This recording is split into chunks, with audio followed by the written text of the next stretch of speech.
All right, everyone. First of all, just apologize for that. The old YouTube decided to pull us down there with just a little bit left in this course. So we're just making sure we get everybody back in. We're going to give this just another 3-4 minutes. So just hang on here. We'll get everybody back in, and we're going to continue right where we left off, which is really close to the finish line of lesson number 4. Again, apologize for that. YouTube decided that we needed to pull our video there midstream. So again, just give us a couple, 3-4 minutes here. We're going to get everybody back into this live stream. But if you're watching me right now, you're in the right place. Just hang tight, and I'll come back here in just a few minutes. We'll continue. Thank you.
All right, I think we've got everybody back in here, and so we are going to continue from where we left off, which is following standard procedures when checking IDs.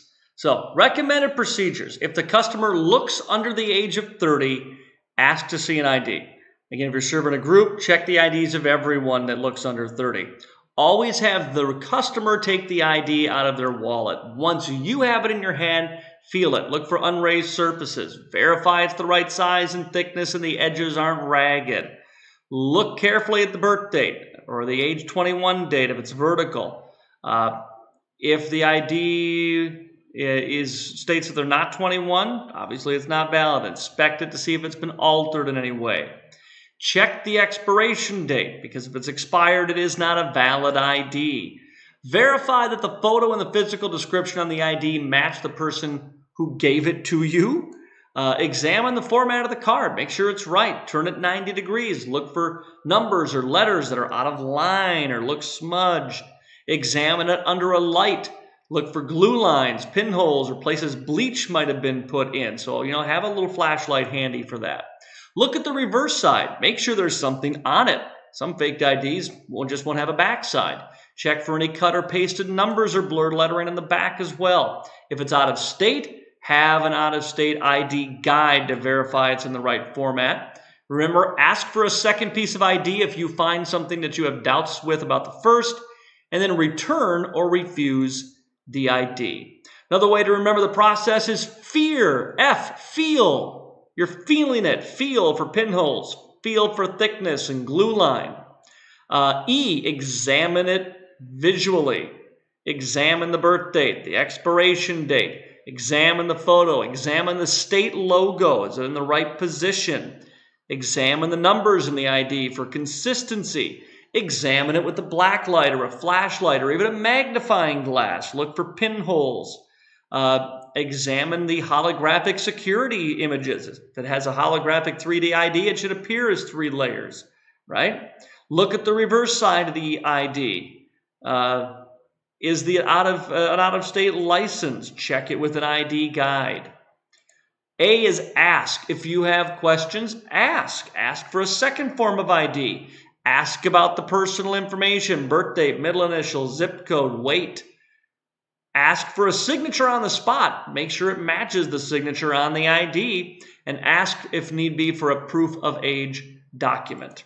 And then finally, return or refuse. If you conclude it's valid, return the ID, welcome them in. If you are not certain, do not sell or serve alcohol to that person. You have the legal right to refuse an alcohol sale to someone who cannot show sufficient proof of age. You should be sure to check your company policy for what to do with a fake ID. If your company does not have a policy and you choose to return it, you choose not to return it, you're typically required to turn it over to the Liquor Control Board or law enforcement. In all cases, record it in an incident log book. Now, you can also look for behavioral clues. Okay, someone who is underage, right? Before you even check an ID, take a look at them. Sometimes they may act overconfident, super assured. Others, it's the other extreme, right? Embarrassment, humiliation as soon as you talk to them. Impatience a lot of times. They're trying to rush you or distract you while you're checking the ID. Always be alert. Take your time to carefully check IDs.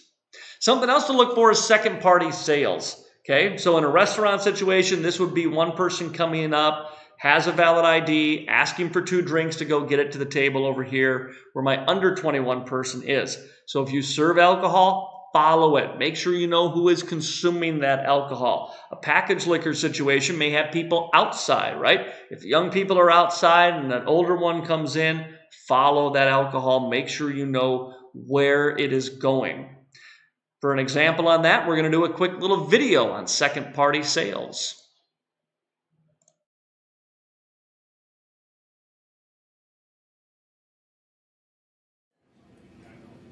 Hi. Hi there. I'd like a pitcher of Budweiser and 2 glasses. All right, I'm going to need to see your ID. And yours too. I'll just have some water.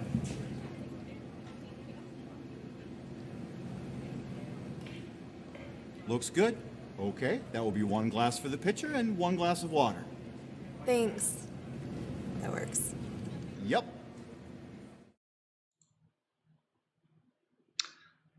All right, so in this video, was the bartender correct when he asked to see both IDs? Yes, obviously, right? Yeah, not enough to know who's purchasing. You have to know who's drinking the alcohol. Were there clues that could have caused the bartender to question if both of them were legal drinking age? Absolutely. For one, neither of them looked over the age of 30. And even the one with the valid ID was young. She should have been carded as she was. And what were the clues that the young man was under 21? Well, I mean, there were so many. He stood back away, right? Let the friend do all the talking. Changed his order right away when asked about the ID. He was nervous when being talked to. He was wearing a high school letter jacket, right? All of the above were signs. There were plenty of clues. Slow down. If you refuse service to a customer you suspect is underage, you may also need to ask that person to leave if no underage customers are allowed in the premises. So this bartender shows it's important that we know not only who is buying is 21, but who is going to drink that alcohol is 21. So look for second party sales. If more than one serving is sold, it's your responsibility to follow the drinks, find out where and by whom they are being consumed. And pause just a second here because it looks like we might be having a little update.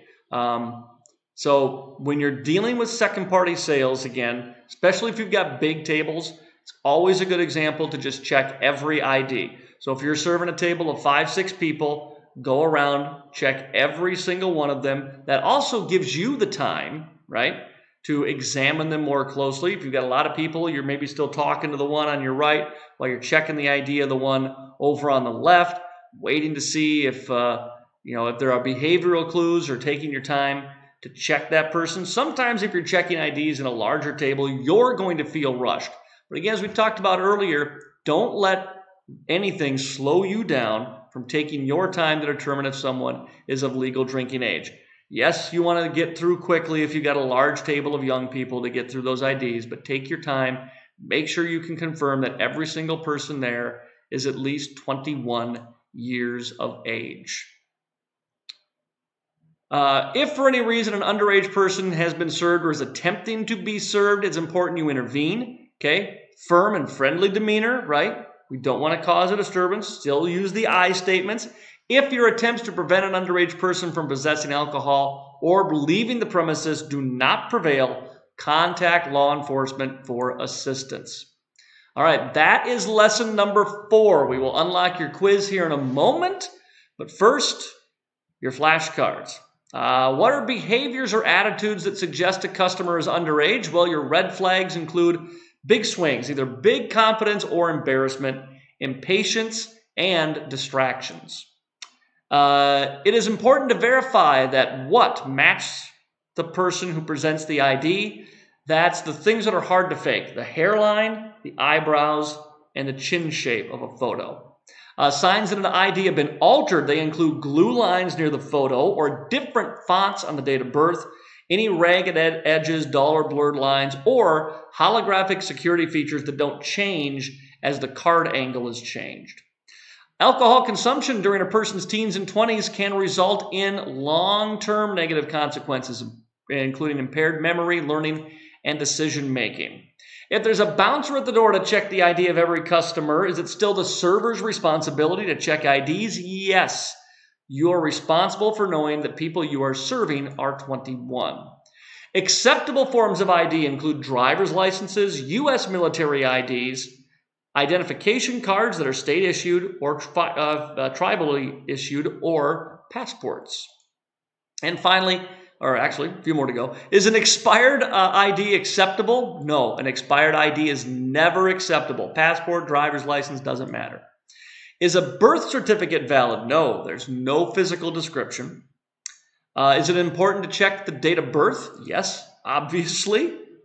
And then finally, recommended procedures for checking IDs include: have the customer take it out of their wallet, verify it's the right size and thickness, inspect it to see if it's been altered, verify the photo and the physical description match the person that gave it to you, look at it under a light, check it for cut and pasted numbers and blurred letters. That is lesson number 4. We're going to unlock your lesson 4 quiz and then your final exam. So complete your lesson 4 quiz. You will then be able to go and complete your final exam. After that, you can print out your card as well. If you have any problems during this final quiz and exam, contact us. Again, the phone number is 605-427-2000. 605-427-2000. If you have problems in this final lesson 4 quiz, which you must take first before you do the final exam. If not, good luck.